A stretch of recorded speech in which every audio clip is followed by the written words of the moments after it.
감사드립니다. 할렐루야. 11월의 첫 주일입니다. 가을이 깊어가는 복된 주일 아침에 성경이 우리의 삶을 인도하는 표가 되고 기도가 우리의 모국어가 되며 찬송이 우리 입과 혀에 가득하게 되기를 주님의 이름으로 축복합니다. 본문은 하나님을 본받는 삶의 네 번째 모습을 알려주는데요, 말씀 듣다가 깨달음과 지혜를 얻고 변화와 성숙이 일어나며 은혜와 응답을 받는 시간이 되기를 바랍니다. 먼저 오늘 본문을 자세히 읽어보겠습니다. 오늘의 본문 에베소 5장 15절에서 21절을 읽으면 세 가지 뚜렷한 명령이 분명하게 등장하게 됩니다. 첫째로는 영적 분별력에 관한 명령인데, 지혜 없는 자처럼 살아가지 말고 지혜 있는 자처럼 살아라. 너희들은 어리석은 자, 지혜 없는 자가 아니다. 지혜 있는 자지 않니? 그러니까 어리석은 자처럼 살지 말고 지혜 있는 자처럼 살아라. 그렇게 15절에서 16절에 명령하고 있는 것을 보게 됩니다. 헬라어 원문으로 보면 소포이, 지혜 있는 자와 소포이, 지혜 없는 자의 첨예한 비교와 대결이 등장하고 있어요. 1절부터 14절까지는 빛이 있고 빛이 없고를 가지고 말씀하셨는데, 이제 15절부터는 오늘 본문에는 지혜가 있고 지혜가 없고로 말씀하심을 우리가 주목해야만 하는 것입니다. 그러면서 어떻게 행할지, 즉 어떻게 살아갈지를 자세히 그리고 주의 깊게 살펴야 한다고 15절에 알려주시죠. 누구를 위해서 나는 사는가? 오직 내 남편, 내 아내, 내 자식, 내 부모, 내 가족을 위해서만 사는가? 아니면 하나님을 위하여, 그리스도를 위하여 살아가는가? 자세히 주의 깊게 살피라는 것입니다. 이런 게 없으면 일평생 목표가 내 잘 먹고 내 잘 살고 성공하고 출세하는 세상에 믿지 않는 불신자, 회색 몸빼 입고 절간에 가는 불신자들하고 보살 아줌마하고 똑같은 수준의 소원을 가지고 비나이다 비나이다 하는 종교 생활로 끝낼 수가 있다는 것입니다. 내 성공하고 내 출세하고 내 잘 먹고 좋은 대학 가고 좋은 직장 다니고 돈 많이 벌고 이걸 위하여 사는 것인가? 하나님이 기뻐 받으시고 영광 받으시는 하나님 아버지가 원하시는 삶을 살 것인가? 자세히 주의 깊게 살펴보라는 것입니다. 그리고 무엇을 위하여 살 것인가? 살펴봐야 한다는 것입니다. 하나님의 영광이 우리의 삶의 대전제가 되고, 하나님의 영광을 위하여 공부도 하고 일도 하고 직장 생활도 하고 사업도 하고 그렇게 살아야 하는데, 먹고 사는 것이 우상이 되고 잘 먹고 잘 사는 것이 삶의 목표와 비전이 되면 하나님 영광은 온데간데 없어진다는 것입니다. 어떻게 살아야 할지, 그리스도의 제자와 증인으로, 하나님 나라의 군사로, 하나님의 언약 백성, the covenant people of God, 그리고 말씀교회 공동체, 이 사랑스럽고 자랑스럽고 너무나 소중한 말씀교회 공동체로 불러주신 하나님 앞에서 어떻게 살 것인가를 고민하라는 것입니다. 자세히 살피고 주의 깊게 살펴서 You must be very careful how you live. 이게 참 중요하다, 그렇게 성경이 말씀하십니다. 뿐만 아니라 16절에 지혜 있는 자의 가장 중요한 특징, 지혜 없는 자와 가장 대비되는 특징이 타임 매니지먼트, 시간 활용을 잘하는지 못하는지만 봐도 안다는 것입니다. 세월을 아끼라 이렇게 명령하시는데요, 이 세월로 한글로 번역된 카이론의 원형 카이로스는 아주 특별한 시간과 날들을 의미하는 아주 특별한 헬라어 단어입니다. 매일 반복되고 되풀이되는 연대기 속의 한 시점, 크로노스가 아니라 카이로스는 하나님의 특별한 은혜와 응답과 역사가 있는 아주 특별한 시간들을 말합니다. 우리에게 주어진 그 소중한 시간들, 그거를 아끼라, 그렇게 말씀하십니다. 우리의 젊은 날, 우리가 아직 건강한 때, 특별히 많고 많은 교회 중에 말씀 교회 공동체를 섬기는 이 때, 그리고 오늘 이 순간 예배 드리는 이 시간, 그리고 기도하고 찬양하는 그 특별한 때, 이 때를 나타내는 단어가 바로 카이로스라고 하는 특별한 단어입니다. 이거를 아끼라, 그렇게 말씀하십니다. 아낀다 하는 헬라어 단어 엑사그라조인데 기회를 사라는 것입니다. 즉 시간을 바른 방향으로 사용하라는 뜻입니다. 그래서 영어 성경에는 making the most of every opportunity 이렇게 번역을 잘 했습니다. 번역이 시원찮으면 번역가들은 흔히 하는 말이 있어요. 번역이 아니라 반역이다, 이제 그런 말을 씁니다. 근데 성경이 원문을 제대로 번역 안 해놓은 게 참 많은데 이 본문은 참 잘 번역한 것입니다. Making the most of your opportunity.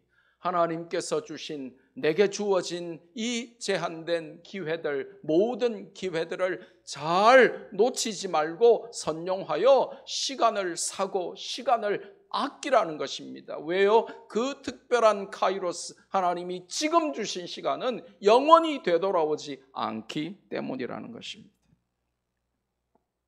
본문의 정확한 의미는 하나님이 주신 모든 기회를 놓치지 말고 시간을 활용하고 잘 아끼라는 것입니다. 여기서 지혜와 지혜 없음이 드러난다는 것입니다. 요즘 홍수를 이루는 자기 개발서의 핵심 주제 중에 하나가 바로 시간 관리, time management, 그리고 우선순위, first priority 이런 것들이죠. 시간 사용에 최우선적인 분별력을 갖고 잘 활용해야 하는 성경적 이유가 뭡니까? 오늘 성경을 보면 헬라어 호티라고 하는 이유의 접속사가 사용됐는데 때가 악하기 때문에 그래야 된다는 것입니다. 이 때가 악하다, 이 말이 무슨 말이냐고 하면 하나님의 심판 때가 가까웠기 때문에 그렇다는 것입니다. 탱자 놀다가 시험 때가 가까우면 분초를 다투며 공부하죠. 그것처럼 우리가 시간 가는 줄 모르고 물 쓰듯이 시간을 쓸면서 그렇게 시간을 낭비하다가 보면 하나님의 최후의 심판 때가 예상치 못한 때에 급하게 임하기 때문에 하나님의 심판이 가까웠기 때문에 너에게 주어진 그 시간을 최고로 아껴서 잘 활용하라는 것입니다. 즉 심판의 시간이 얼마 안 남았다는 것입니다. 시험 준비를 해보면 알아요. 시험 날짜가 얼마 안 남으면 목숨 걸고 시간을 아껴서 공부를 해야죠. 근데 시험 시간이 다가오는데도 그 귀한 시간을 아끼지 않고 낭비하고 헛된 것에 쓴다면 참 지혜가 없다는 것이죠. 그래서 이 시간을 지혜가 있고 없음을 잘 드러내는 지표로 오늘 우리에게 보여준다는 것입니다. 여러분 자녀들을 한번 보세요. 시간을 어떻게 쓰는지를 보면 지혜가 있는지 지혜가 없는지 나이가 어려도 알 수 있어요. 여러분의 배우자를 한번 보세요. 집에 와서 뭐 하는지, 시간을 어떻게 쓰는지를 보면 영적인 분별력, 지혜가 있는지 없는지를 알 수 있다는 것입니다. 마귀가 말세지 말에 하나님과 복음과 교회를 대적하고 성도를 핍박하며 복음 전파와 예배를 방해하는 이 절체절명의 시기에 시간을 대충 보내거나 헛되게 보내고 낭비하면 죄를 짓는 것이다 라고 성경이 알려주는 것입니다. 하루에 게임 1시간만 줄여도 어떻게 되는 줄 아십니까? 오늘 오신 학생들 잘 들으세요. 부모님들 들으시고 여러분 자녀에게 써붙여 놓으라고 코팅해서 집에 잘 보이는데 여러 군데 붙여 놓으시기를 바랍니다. 식탁 앞에, 화장실 문 앞에, 현관 문 앞에. 하루에 게임 1시간만 줄여도 1년이면 365시간이고 3년이면 1000시간이 넘습니다. 1000시간 동안 공부를 하면 SAT는 300점에서 400점 이상을 올릴 수 있고 토플은 50점 이상 올릴 수 있습니다. 그런데 웹툰 볼 거 다 보고 게임 할 거 다 하고 유튜브 볼 거 다 보고 SNS 소셜미디어 할 거 다 하고 잘 거 다 자고 그 1000시간 이상 확보할 수 있는데 다 1000시간을 낭비해 놓고 시간 없다는 거. 이게 우리의 어리석은 우리의 모습이에요. 저의 모습이고 여러분의 모습이 우리 모두의 모습인 것입니다. 여러분, 하나님이 시간을 창조하시고 우리에게 알맞게 주셨어요. 만약에 모자랐으면 하나님은 하루를 24시간이 아니라 48시간으로도 주셨을 것입니다. 그런데 우리에게 24시간이면 충분하기 때문에 하나님은 24시간을 주셨어요. 근데 그 24시간인데 문제는 뭐냐면 보통 사람들은 3분의 1을 평생을 90살까지 산다고 치면 30년을 자는 데 씁니다. 좀 부지런한 사람은 4분의 1을 잡니다. 어떤 사람은 6시간 자고 어떤 사람은 8시간 자죠. 그럼 그 2시간이 3년이면 2000시간을 아낄 수 있어요. SAT 500점, 600점을 올릴 수 있고 토플이 70점, 80점을 올릴 수 있다니까요. 바보가 천재되는 시간이라니까요. 그런데 물 쓰듯이 시간을 써버려요. 물 쓰듯이 써버려요. 흘려보내요. 그리고 항상 시간이 모자라요. 명심하십시오. 하나님은 우리에게 넉넉하게 시간을 주셨습니다. 하나님이 주신 시간을 소중히 여기고 아끼고 가장 가치 있는 일에 투자하라고 주셨습니다. 그래서 시간을 어떻게 보내는지를 보면 지혜 있는 자 그리고 지혜 없는 자가 구별된다라고 말씀하십니다. 두 번째로 17절에 주의 뜻에 관하여 명령을 주시는데 어리석은 자가 되지 말고 주의 뜻을 이해하라. Don't be foolish, but understand what the Lord's will is. 어리석은 자가 되지 말고 주의 뜻을 이해하라. 주의 뜻. 한평생 우리가 추구해야 될 게 내 생각, 내 고집, 내 뜻, 내 계획이 아니라 The will of God, 하나님의 뜻이 내 삶 가운데 이루어지는 것이 아니겠습니까? 할렐루야. 어리석은 자는 원문을 보면 아프로네스인데 외우기는 참 쉬워요. 헬라어가 참 쉬워요. 뒤로 내야 되는데 아프로네스. 아프로네스. 이게 어리석은 자입니다.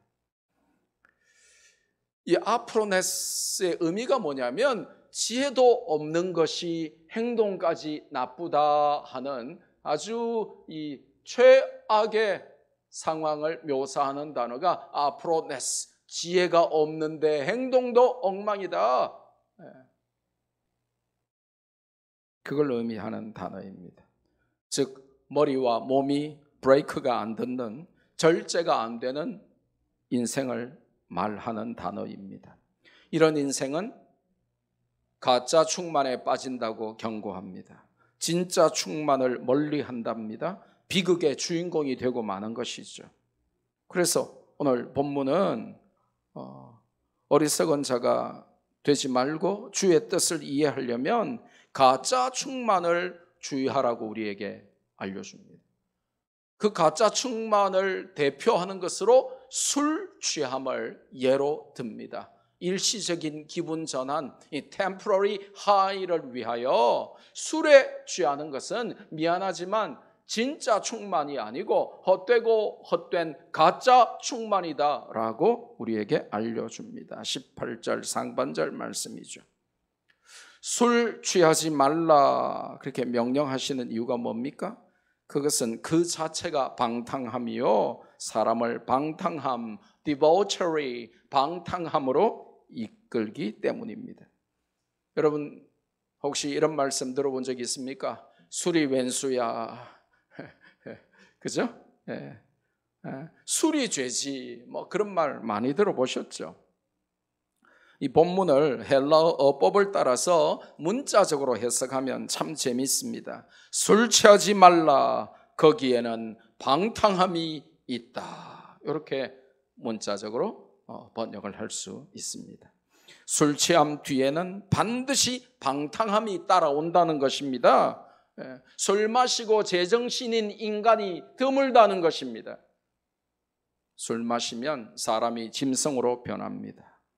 그 방탕함은 우상숭배와 음란함으로 연결되는 것입니다.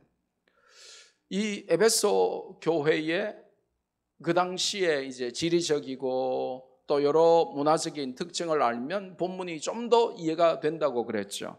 에베소는 지금의 터키에 위치한 항구 도시입니다. 거기는 풍요의 신 아데미 신전이 세계에서 가장 크게 자리 잡고 있었습니다. 신전 제사의식 중에 하나가 포도주에 취해가지고 술 기운으로 아데미 여신과 접신하는 것이었습니다. 그래서 신을 만나는 매개로 포도주를 마시고 그 술 기운에 알딸딸하게 취해가지고 아데미 신을 만날 수 있다. 이런 거짓 가르침으로 사제들이 가르쳤습니다. 명백한 우상 숭배요 죄였죠. 그것은 참된 충만이 아니었습니다. 그리고 그들은 술에 취한 채로 신전의 여사제들과 음란한 짓을 했고 그것이 공공연하게 제사의 형식처럼 굳어져 가서 행해졌었습니다.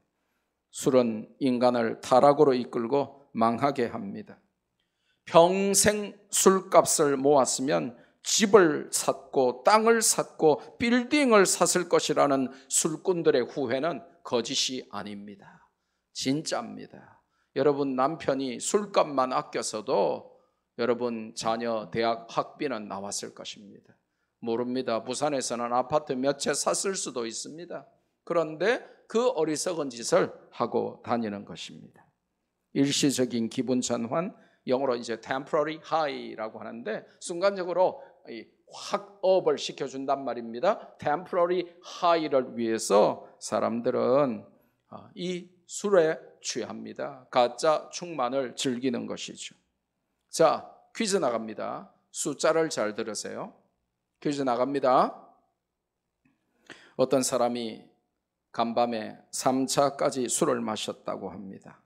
포장마차에서 소주를 한 병, 또 집에 가다가 중국집에서 짬뽕 시켜놓고는 고량주를 한 병, 그리고 마지막 집 앞에 있는 편의점에 들러서 맥주를 한 병 마셨습니다.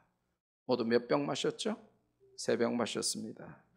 저는 잘 모릅니다만 인터넷을 찾아보니까 소주는 20도, 고량주는 50도, 맥주는 5도라고 합니다. 자, 퀴즈 나갑니다. 그럼 그가 마신 술의 합은 몇 도일까요? 20도, 50도, 5도니까 몇 도죠? 예, 복잡하게 계산할 필요가 없습니다.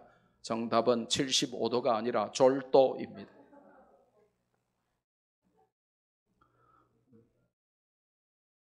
독한 술을 그렇게 부어들여 마셨으니 몸이 견뎌낼 수가 없는 것이죠. 그러니까 75도가 아니라 무슨 도? 졸도. 졸도를 마시는 것입니다. 몸을 죽이는 것이죠. 중국 당나라 시대에 시선이라 불리는 시의 신선이다 이렇게 불리는 이태백이가 있습니다. 이태백이 주로 어떻게 해야 시가 입에서 나오냐고 하면 술을 마시고 뱃놀이를 할 때 시가 나온다. 이제 그렇게 알려진 사람입니다. 근데 이태백이가 술 마시고 항상 뱃놀이를 즐기면서 시를 읊었는데 마지막에 AD 762년에 중국의 장강의 동정호에서 물에 비친 달을 잡는다고 술 마시고 물 속으로 뛰어 들어갔다가 1259년이 지난 오늘 지금까지도 못 나오고 있습니다. 성도들 중에는 나는 괜찮아, 나는 술 마셔도 실수 안 해, 그러면서 내가 많이 마셔봤는데 나는 까딱없어, 내 간도 괜찮고 아직까지 암도 안 걸리고 나는 술 많이 마셔도 괜찮아, 실수만 안 하면 되지, 이러면서 큰 소리치고 술 마시는 분들이 계시다면 의인 노아의 실수를 성경을 통해 교훈 삼으시기를 바랍니다. 노아가 누구죠? 당대 최고의 의인이고 방주를 통해 하나님의 기적과 인도하심을 체험했던 노아 아닙니까? 그런 노아조차도 포도주를 많이 마시고 취해서 자식들 앞에서 부끄럽게 벌거벗고 누워 잤으며 자기 아들 함을 저주하는 일까지 저지르고 말았습니다. 술 때문에 부끄러운 줄도 모르고 벌거벗고 자식들 앞에서 그렇게 자다가 그거를 지적하고 비웃었다고 그 자식을 또 막 저주하는 참 기가 막힌 일까지 저지르고 말았던 것입니다.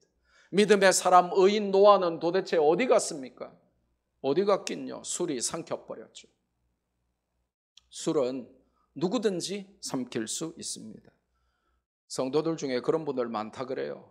평상시에 안 마시다가 갑자기 열받고 기분 나쁘고 충격받아가지고 에이 모르겠다 하고는 안 마시던 술을 사서 벌컥벌컥 마시면 잘 마시는 주당처럼 되는 것이 아니라 주당은 10병 마셔도 괜찮은데 여러분은 반병 마셔도 기절하고 졸도하고 실수하게 되어 있는 것입니다. 술에 취해본 사람들은 알코올의 파괴력과 영향력을 알 것입니다.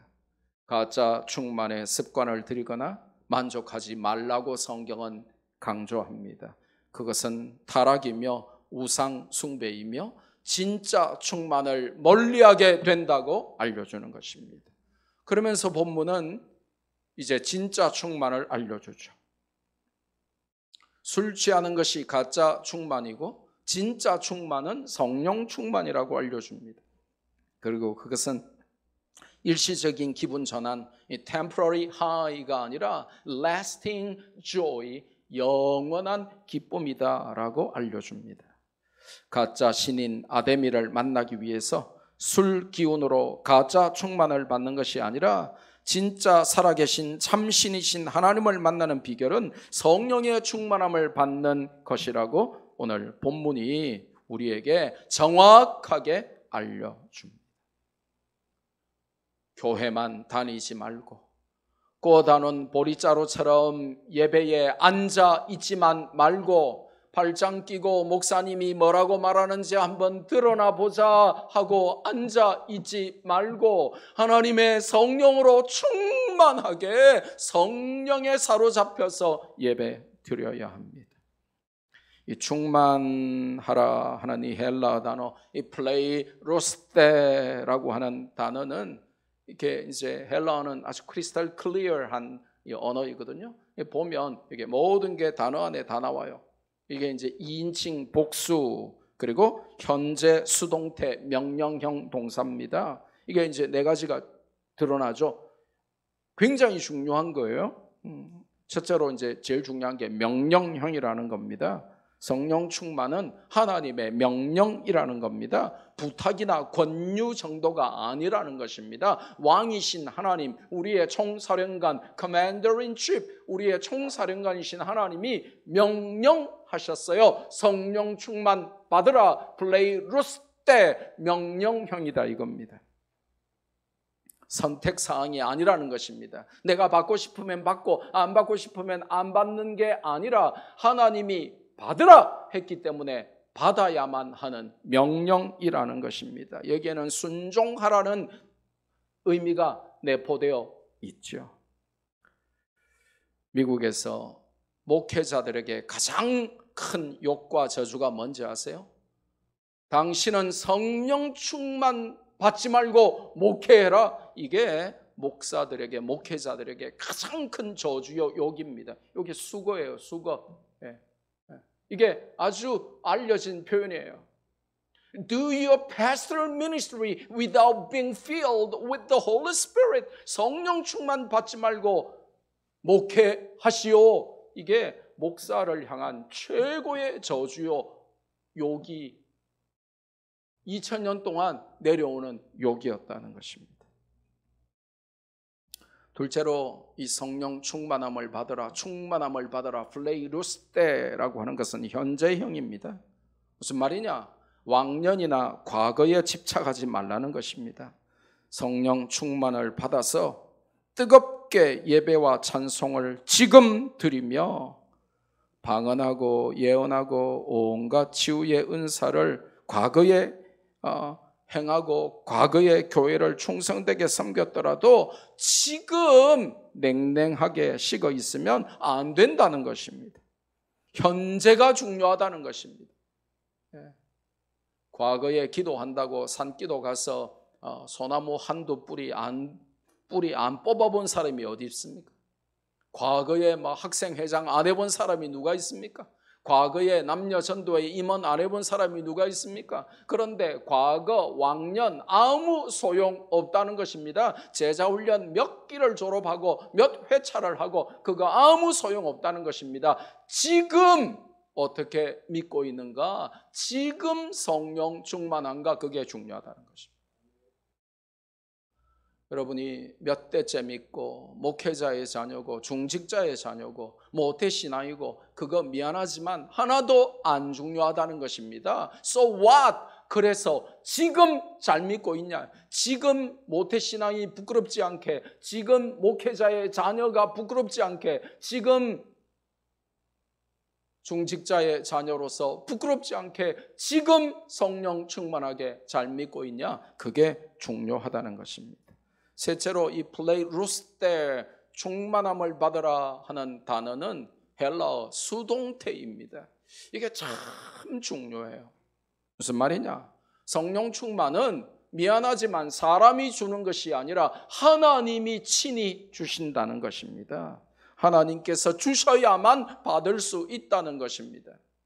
이게 왜 중요하냐? 사이비 부흥사들이 돌아다니면서 뭐라고 거짓말하냐 하면 자기들이 성령 충만 준대요.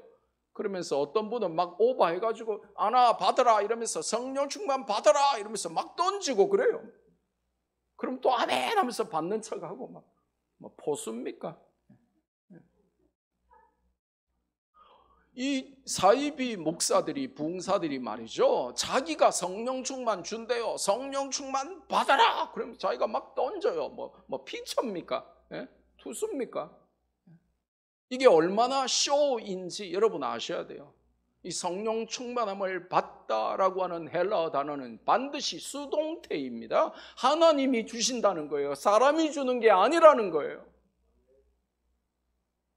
그러니까 어떤 사이비 이 부흥사는 이래요. 방언 받아라 하면서 막 방언 지가 던지고 막 그럼 지가 주는 줄 알고 또 막 받는 척하고 막 그래요.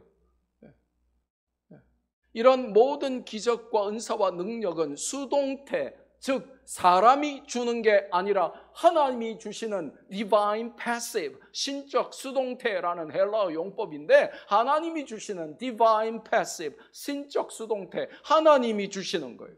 사람이 주는 게 아니라는 거예요.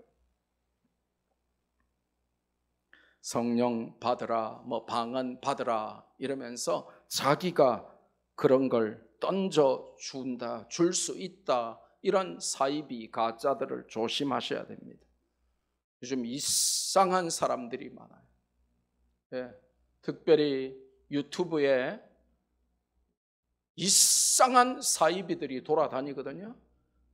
교회 와서 목사 설교는 제대로 안 듣고 꾸벅꾸벅 졸다가 유튜브 보고 엉터리 가짜 신앙 가지고 믿음 다 팔아먹고 마귀에게 끌려가는 사람들이 많아요.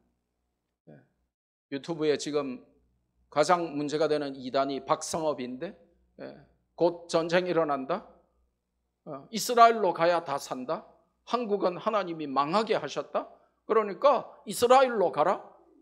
그리고 속칭 산으로 가야 산다. 그러면서 바닷가에 살면 다 죽고 산 쪽으로 가야 살고, 될 수 있으면 전 재산 다 팔아서 한국의 미련을 버리고 이스라엘로 다 이민 가야 산다. 이런 식으로 혹세무민하면서 성경에 없는 말 하면 이상하네, 우리 목사님은 저런 말 안 하는데 너무 귀에 쏙쏙 들어오고, 야 너무 재밌고 너무 혹하고 너무 좋네, 그러면서 성경에 없는 말을 자꾸 믿으려고 한단 말이에요. 이단들이 이렇게 여러분을 미혹합니다. 자기가 뭘 던져줄 수 있는 것처럼 미혹한단 말이에요. 네 번째로, 이 플레이루스테라고 하는 것은 복수형입니다. 무슨 말이냐? 단수형이 아니라는 거예요. 믿음 좋은 교회에, 우리 교회의 대표적인 믿음 좋은 성도 한두 명만 성령 충만 받으라고 하나님이 명령하시는 게 아니라 플레이루스테, 2인칭 복수, 너희들 모두 이 말이에요. 너희들 전부 다 복수형으로 다 성령 충만 받으라는 것입니다.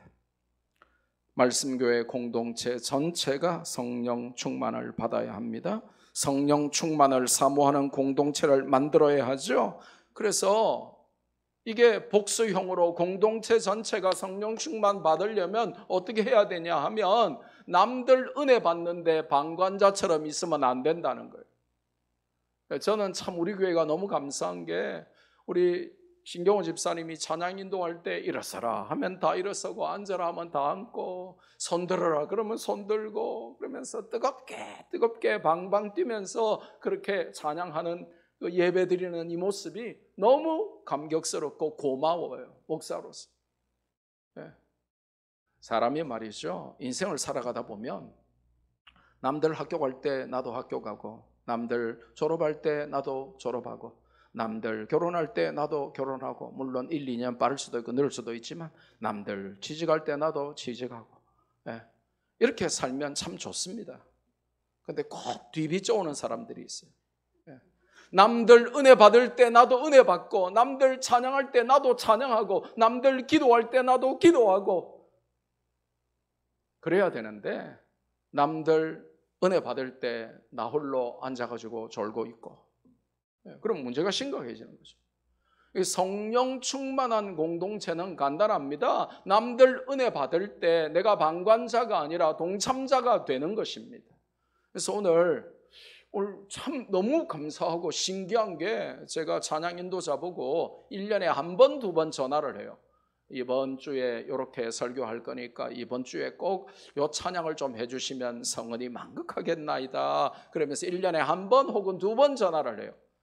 근데 이번 주에 전화한 적이 없는데, 성령이 불타는 교회를 오늘 탁 찬송하는데, 제가 얼마나 성령이 직통으로 역사하시는구나, 이걸 깨달은 거예요. 성령이 불타는 교회, 이게 우리가 21세기에 놓쳐가는 교회의 모습들이고, 회복해야 되는 교회의 모습이 바로 성령이 불타는 교회입니다. 어떤 교회가 예배드리고 있는데 소방서에서 출동을 한 겁니다.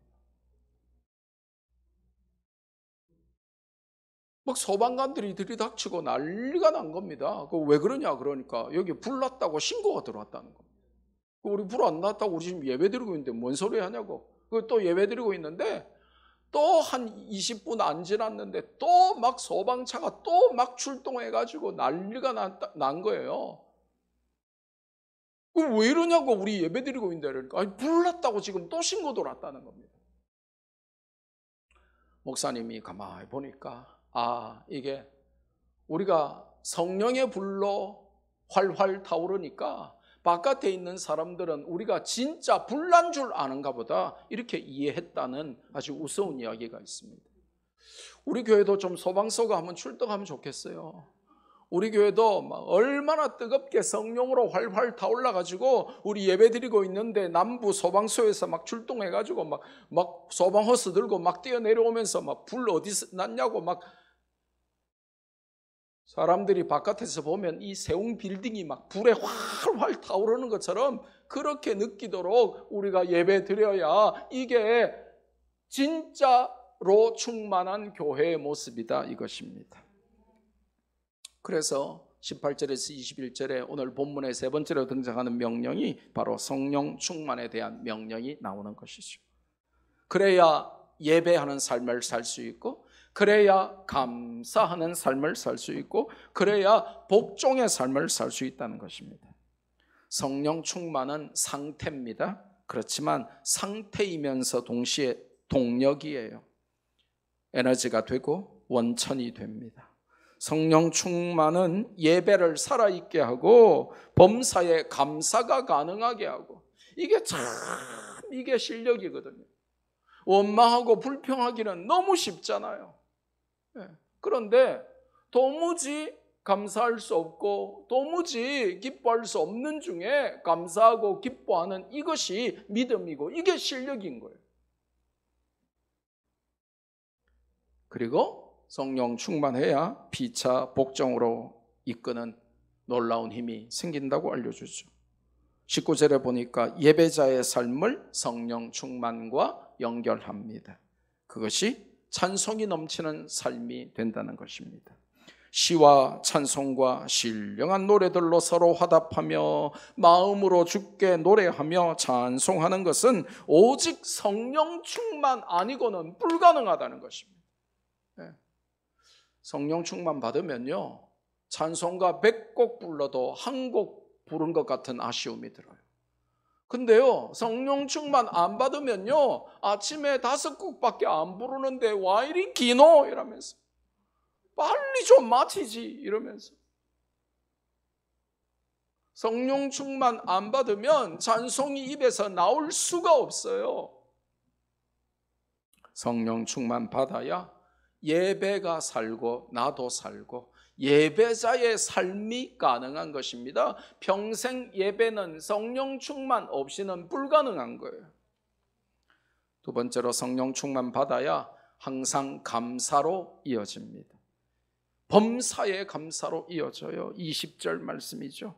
어떤 환경과 상황에서도 원망하거나 불평하지 않고 범사에 우리 주 예수 그리스도의 이름으로 항상 아버지께 감사할 수 있는 비결은 오직 성령 충만이다. 이렇게 18절부터 20절은 알려줍니다. 시간과 형편을 초월하여 감사하는 삶이 성령 충만이죠. 어떤 상황에서도 범사에 감사할 수 있게 되는 것입니다. 감사할 줄 모르고 불평불만이 가득한 삶에서 해방되려면 다른 방법이 없어요. 성령 충만 받아야 합니다. 여러분의 남편이, 여러분의 아내가 감사할 줄 모르고 늘 불평불만하면 왜 그런 줄 아세요? 성령 충만을 못 받아서 그래요. 성령 충만 못 받으면 불평불만밖에 안 나오게 되어 있어요. 그게 인생입니다. 여러분 자녀들이 왜 그렇게 불평하고 불만만 하는 줄 아세요? 성령 충만 못 받아서 그래요.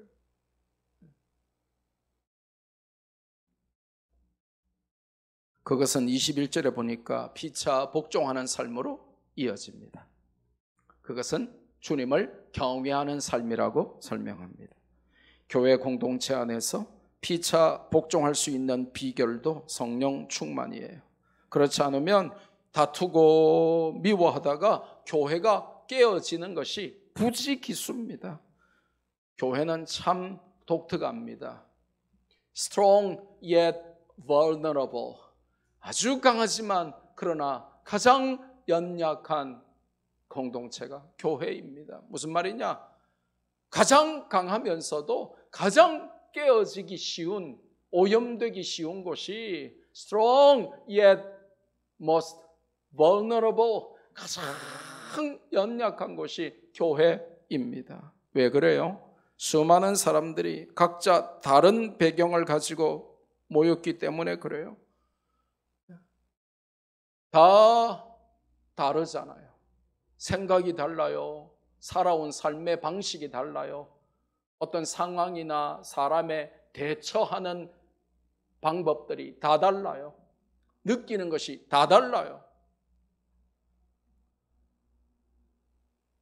그런데 그 사람들이 하나가 되는 것이 쉽겠습니까?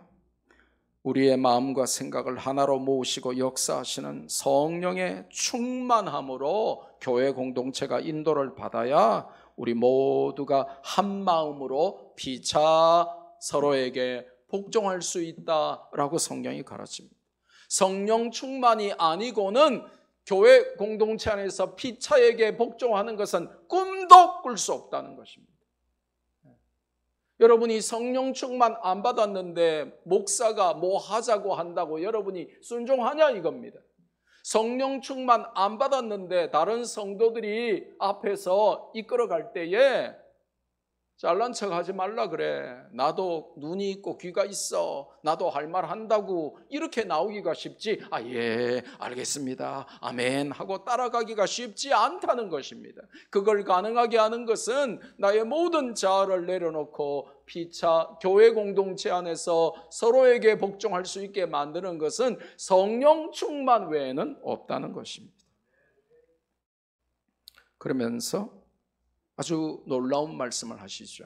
교회 공동체에서 서로에게 피차 복종하는 것이 예수 그리스도를 경외하는 표시라는 것입니다. 예수 그리스도를 경외하는 자만 서로에게 예수님 이름으로 예수님 때문에 내가 예수님 때문에 너를 사랑하고 너에게 복종한다라고 말할 수 있다는 것입니다. 상대방이 잘나고 대단해서가 아니라 혹은 내가 못나고 부족해서가 아니라 예수님을 경외하고 예수님을 사랑하며 섬기기 때문에 각자가 복음을 위해서 교회의 유익을 위해서 서로에게 복종할 수 있고 이걸 가능하게 하는 것이 성령의 충만함이라는 것입니다. 그러면 오늘 우리가 본문의 중요한 표현들과 원문들과 본문의 중요한 흐름들을 자세히 살폈기 때문에 간단하게 두 가지만 적용과 실천을 위해서 교훈을 받으려고 합니다. 사실 오늘 본문을 가지고 우리가 적용을 하고 교훈을 받으려면 수십 가지 교훈을 받을 수 있으나 그러려면 오늘 예배를 밤 12시까지 드려야 돼요. 그러니까 예배를 빨리 마치기 위해서 두 가지만 우리가 교훈을 받겠습니다. 첫째로 여러분 오늘 성경이 굉장히 강력하게 설명하시는 시간 활용을 지혜롭게 잘하고 계신가 하는 도전을 여러분 스스로에게 지금 하셔야만 합니다. 여러분은 계획표를 짜고 움직이십니까? 그냥 인생 되는 대로 사십니까? 잠 오면 주무시고 그래서 인생의 3분의 1을 주무시고 어떤 분은 좀 더 주무셔가지고 인생의 거의 반을 주무시고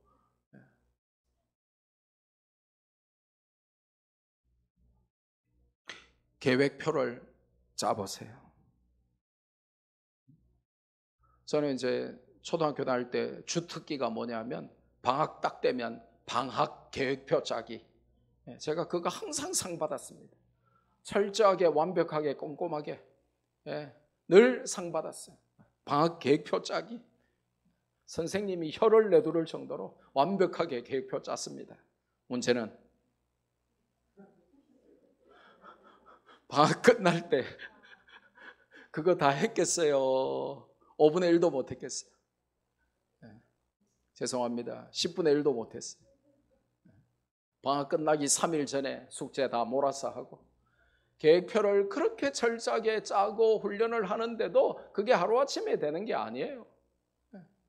그러면 계획표를 안 짜면 어떻게 되냐? 짜도 별로 제대로 실천도 못 하는데 계획표 짤 필요가 뭐가 있어 하고 계획표 없이 살면 어떻게 되냐? 이게 이제 삶이 아닌 것이 되고 마는 것입니다. 예. 하루 8시간만 자도 인생의 3분의 1을 자서 90년 사는 것 치면 30년을 자버리는데, 예, 만약에 12시간씩 그냥 막 기대는 대로 앉는 대로 눕는 대로 잔다고 시작하면 이게 인생의 90년이라 치면 45년을 자버리는 것입니다. 거기서 한두 시간 아끼는 사람과 그렇지 못하는 사람의 마지막 결과는 너무나 다릅니다. 다른 사람보다 1000시간 혹은 2000시간 더 많이 3년 안에 쓸 수 있어요. 그러면 30년이면 어떻게 됩니까? 10,000시간, 20,000시간을 다른 사람보다 더 쓸 수 있고, 그것은 한 분야의 최고의 전문가와 가장 무지한 사람의 극과 극을 결정하는 충분한 시간이 되고도 남는 것입니다. 계획표를 짜십시오. 시간의 낭비를 절제하십시오. 창의적이고 생산적이고 효율적이고 영원한 것을 위해서 여러분의 시간을 투자하십시오. 여러분 다 바쁘시죠? 안 바쁜 사람 계시면 손 들어보세요. 보세요. 아무도 없잖아요.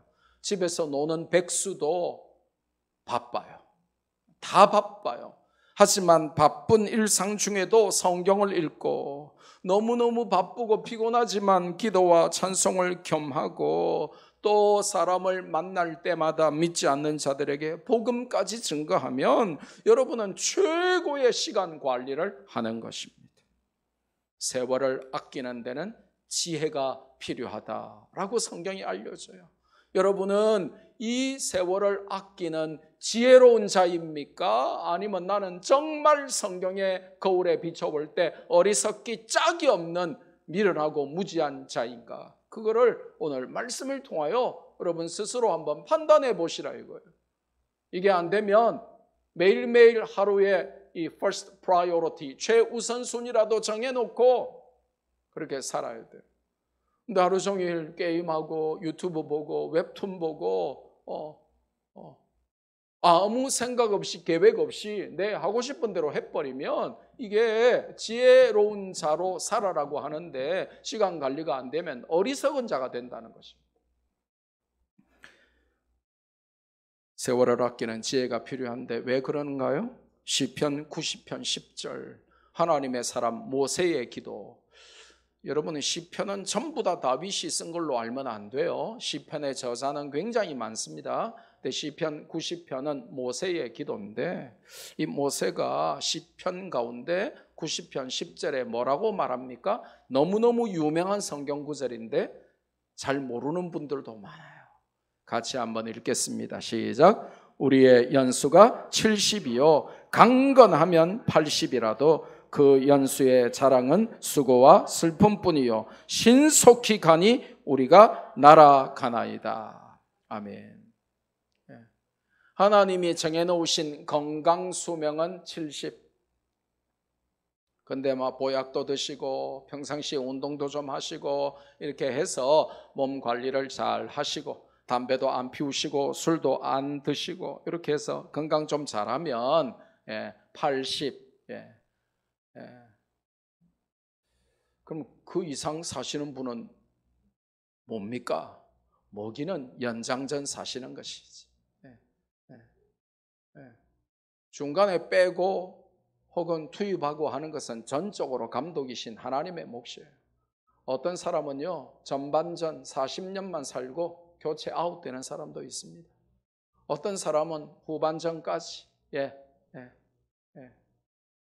한 70년은 건강하게 사시다가 돌아가시기 10년 동안은 좀 피곤하게 사시는 분도 계십니다. 그래서 강건해봤자 80년, 이게 하나님이 사람에게 정해놓으신 것입니다. 그러니까 여러분 중에 80세 이상 사시면 정말 감사한 일이에요. 나는 꼭 120살까지 살아야지. 그건 네 생각이고 그건 여러분 생각이고, 하나님이 나에게 90세, 100세, 120세까지 살게 하시려면 연장전에도 뛸 수 있는 이 거룩한 경건 체질로 여러분이 하나님의 나라와 영광을 위하여 충성해 보세요. 그럼 하나님이 중간에 빼실 이유가 없습니다. 연장전이라도. 그런데 뭐 전반전에도 비실비실하고 후반전에도 비실비실하고 그러면 중간에 빼실 수도 있어요. 우리의 연수가 기본이 70이요. 강건해봤자 80인데 그 연수 70년 혹은 80년 그 연수에 우리가 자랑할 것은 수고와 슬픔밖에 자랑할 게 없고 우리가 신속하게 하나님 부르심을 향하여 달려가는데 천국으로 달려가는데 그 속도가 날아간다고 성경이 알려줍니다. 그러니까 대충 적당하게 세월을 소비하면서 물 쓰듯이 시간을 쓰면서 아무 계획 없이 살지 말라고 성경이 말씀하시고 그것은 어리석은 자의 모습이라는 겁니다. 지혜로운 자는 시간 관리를 잘해서 하나님이 주신 소중한 시간을 가치 있게 쓴다는 것입니다. 당장 핸드폰에 깔린 게임 다 지우세요. 컴퓨터에 들어있는 게임 다 없애세요. 아멘도 안 하잖아요. 예. 저게 아멘이 나와야 저게 인간이 되는데 아멘이 나와야 삶의 변화가 일어나는데 학생들 아멘도 안 하잖아요. 그러니까 하나님께 대들고 싶다는 거지. 하나님 말씀 듣기 싫다는 거지. 예. 핸드폰에 있는 게임 다 지우시기를 주님의 이름으로 축복합니다. 컴퓨터에 들어있는 쓸데없는 거 다 지우시기를 축복합니다. 여러분의 시간을 좀먹고 잡아먹는 모든 것들을 다 없애버리시기를 주님의 이름으로 축복합니다. 두 번째로 오늘 본문을 통하여 우리가 적용하고 실천하기 위해서 배울 수 있는 중요한 교훈이 있어요. 그게 뭐냐? 가짜 충만으로 만족하다가 진짜 충만을 놓치고 살지는 않는지 우리 자신을 점검하라는 것입니다. 오늘 본문에는 하나님 대신에 아데미 신을 성령 충만 대신에 술로 충만하려는 어리석은 자의 모습이 극명하게 대조되면서 등장하죠. 혹시 우리는 진짜 충만함을 버리고 가짜 충만함을 추구하면서 에베소의 어리석은 자들처럼 살지 않는지 말씀의 거울 앞에 우리 자신을 비춰봐야 한다는 것입니다. 그리고 혹시 내가 가짜 충만을 좋아하고 가짜 충만에 속아서 가짜 충만을 따라 살아가고 있다면 그 가짜를 단호하게 버리고 끊고 포기해야 한다는 것입니다.